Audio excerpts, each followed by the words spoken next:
हमारे आत्म हितैषी आत्म सभी के अंदर परमात्मा निवास करने वाले सभी भगवत भक्तों, प्रेमी सज्जनों, माताएं, बहनों, आप सबका बहुत बहुत धन्यवाद। हम सती अनसुईया माता के स्थान से हम बैठकर आपको दर्शन दे रहे हैं, दर्शन करा रहे हैं।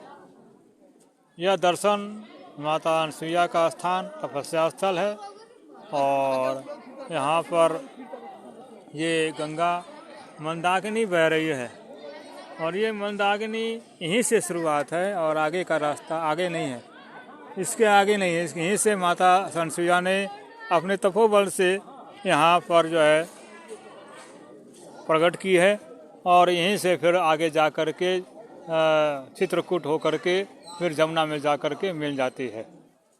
और ये जब भगवान श्री राम आए और सारे सीता माता, लक्ष्मण जी और सारे क्या कहते हैं कि यहाँ तक कि भरत भी यहाँ पर आए हैं चित्रकूट में मिलने के लिए भगवान राम से।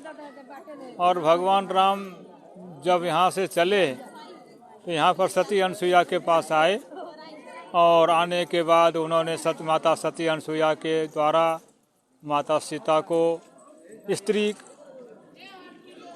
धर्म जो होता है वो उन्होंने माँ ने जगदम्बा को समझाया कि स्त्री का धर्म क्या होता है, पति की सेवा करना स्त्री का धर्म होता है। ये हमारे माता अनसुईया ने शक्ति स्वरूपा, जिन्होंने ब्रह्मा विष्णु महेश को तीनों को जो है यहाँ बाल रूप में बनाए और अपने गोद में खिलाया और अपने हाथों से उनको जो है लालन पालन किया।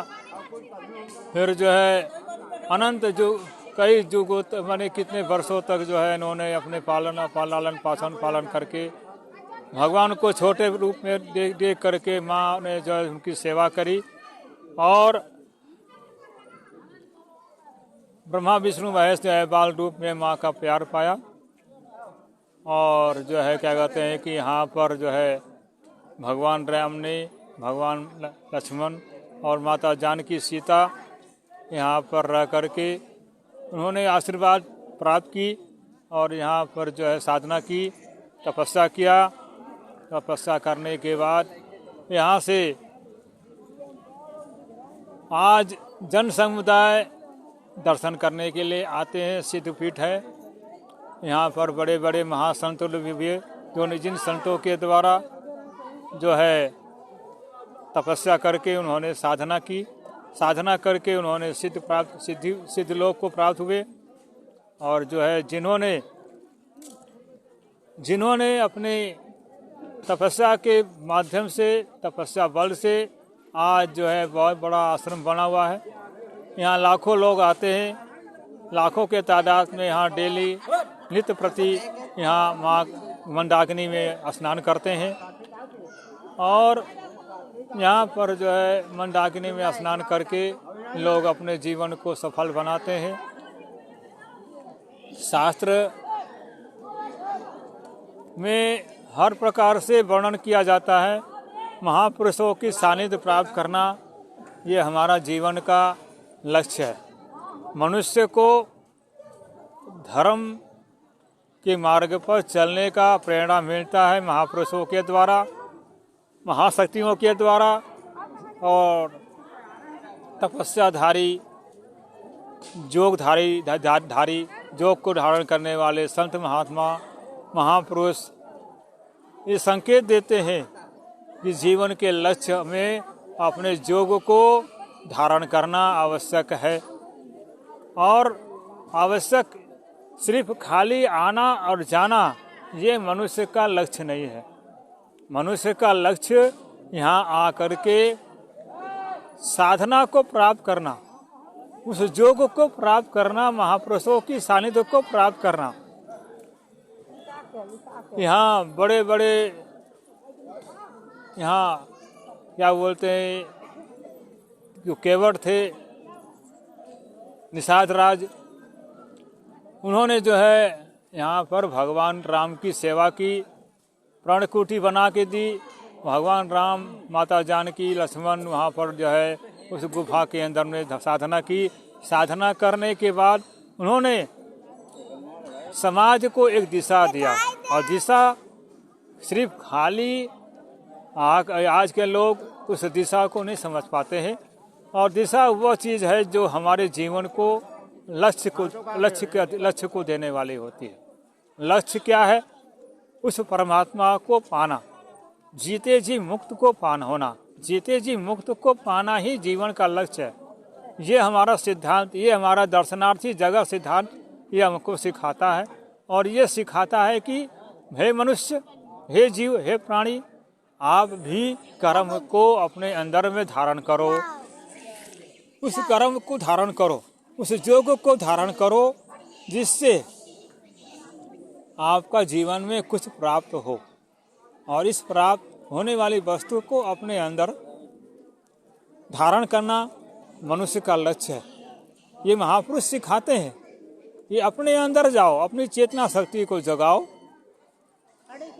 और इसको जगा करके अपने अंदर अपने आप को, उस आत्मा को प्रकाश में लीन हो जाना। ये हमारा मनुष्य का लक्ष्य है। यही मनुष्य का लक्ष्य है, जो हम उस परमात्मा में समा जाएं। परमात्मा के उस ज्योति स्वरूप परमात्मा को प्राप्त करना ही हमारा लक्ष्य है।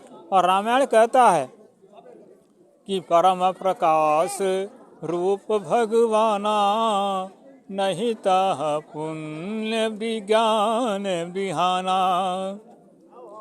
भगवान का जो स्वरूप है, परमात्मा का जो स्वरूप है, परम प्रकाश है। भगवान कहते हैं कि मेरा स्वरूप क्या है? मेरा स्वरूप तो भगवान का जो स्वरूप है, मेरा स्वरूप क्या है? मेरा स्वरूप वह है प्रकाश है, परम प्रकाश है, ज्योति पुंज, जो सारा संसार को धारण करता है, जो सारे संसार को हम प्रकाश दे रहे हैं, जीवन दे रहे हैं। ये संकेत है भगवान का, महापुरुषों का, संतों का संकेत है कि आप उस परम प्रकाश को जाने। मेरा स्वरूप को अपने अंदर जानो, अपने स्वरूप को जानो, पहचानो। यही मेरा जीवन का लक्ष्य है। और इस लक्ष्य को प्राप्त करें, जिससे जीते जी महापुरुषों का जीवन को धारण करें, उनकी वाणी को अपनाएं। उनका वाणी क्या कहता है? भगवान राम कहते हैं, भगवान राम कह रहे हैं कि जो मेरे वचनों को धारण करता है वही मेरा परम शिष्य है, परम सेवक है।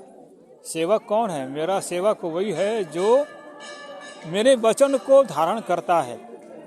और मेरा वचन यह है, उनका कहने का मतलब यही है कि मेरा वचन है, मेरी वाणी है कि अपने आप को जानो, अपने आप, अपनी आत्मा को पहचानो। और इस जाने बिना कभी भी मुक्ति को प्राप्त नहीं हो सकता। अगर मनुष्य मुक्ति को चाहता है, संसार की वस्तु तो प्राप्त हो जाएंगे, मनवांछित फल तो प्राप्त हो जाएंगे। गंगा में नहाओगे, मनवांछित फल प्राप्त होगा। मंदिरों में दर्शन करेंगे तो मनवांछित फल होगी। मगर आप महापुरुषों के, जीवित महापुरुषों के, जीवित संतों का दर्शन करेंगे, उनकी वाणी को अपनाओगे, तो आपके जीवन में कल्याण का मार्ग मिलेगा, मुक्ति का मार्ग मिलेगा। और तभी कहा है कि साधन धाम मोक्ष करि द्वारा, पाए न जेहि परलोक सवारा।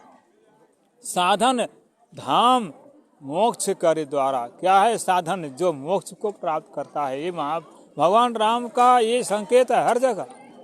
आप किसी भी जगह में जाएं, जहाँ भी भगवान के धाम है, वहाँ से अगर संकेत लेना चाहते, संकेत को करते हैं, तो आप संकेत को निहारें, उनके संकेतों को निहारोगे, तब आपको पता लगेगा कि वास्तव में परमात्मा जो शरीर से जो आते हैं, जो महापुरुष जो होते हैं, उनका क्या संकेत है।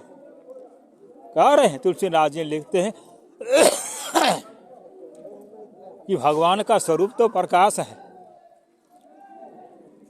और उस प्रकाश को अपने अंदर धारण करना जो जानता है अपने आत्मा को, जो पहचान लेता है, जो अपने आत्मा का जो ज्ञान प्राप्त करता है जीवित महापुरुषों के द्वारा, तब कहते हैं कि साधन धाम मोक्ष कर द्वारा और पाए न जेहि पर लोक सवारा।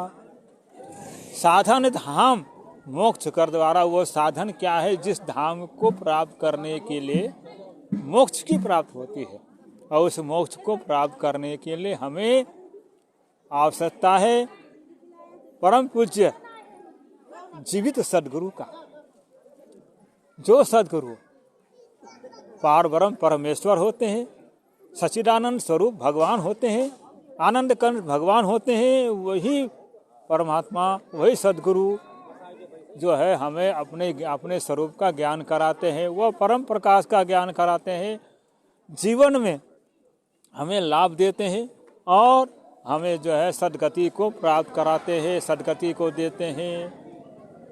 तो इसलिए जीवन में 4 फल है और 4 ही उसका वो है अर्थ धर्म काम मोक्ष, सेवा सत्संग और भजन दर्शन। जब तक हम 4 चीज़ का प्राप्ति नहीं कर पाएंगे, सेवा दर्शन सत्संग और भजन, इन चारों चीज़ का जो अगर हम प्राप्त कर ले तभी जा कर के मोक्ष की प्राप्ति होती है। ये महापुरुषों का संकेत है, संतों का संकेत है। हर तीर्थ का एक पहचान है, हर तीर्थ में एक अपना पहचान है और ये पहचान हमें अपने आप में करना होगा। इसलिए माताओं, बहनों, भाइयों, बुजुर्गों, साथियों, आत्महितैषियों, आप हमारे वाणी को यहीं पर विराम हम देते हैं और इस वाणी को सुन करके इन विचारों को अपने अंदर विचार करेंगे, अपने अंदर हृदय के अंदर में समझेंगे। क्या सुनी समझहि जन्म मुदित मन जहि अति अनुराग, लहै 4 फल छत तनु साधु समाज प्रयाग। सुनो, समझो, विचार करो, अपने अंदर धारण करो, तब जा कर के 4 फल की प्राप्ति होती है। और जब तक ये 4 फल की प्राप्ति का जब तक हमें मार्ग नहीं मिलेगा, समझ में नहीं आएगा, तब तक हम पढ़ करके भी कुछ नहीं प्राप्त कर सकते। तो हमें सच्चे संतों की खोज करना है, सद्गुरु की खोज करना चाहिए। सच्चे सद्गुरु की हम इसलिए जय बोलते हैं कि सच्चे सद्गुरु महाराज जी की जय, सद्गुरु महाराज जी की जय, सच्चे दरबार की जय। तो दरबार सच्चा तब होगा जब हम अपने आप को जानेंगे, अपनी आत्मा को जानेंगे, तभी सच्चा होगा और दरबार भी सच्चा होगा। इसलिए ज़्यादा न कहते हुए हम यहीं पर विराम देता हूँ। जय माता की, जय सद्गुरु भगवान की जय, जय गंगा मैया की जय, मंदाकिनी मैया की जय, अनसुईया माता की जय, सच्चिदानंद भगवान की जय, ज्योति स्वरूप परमात्मा की जय।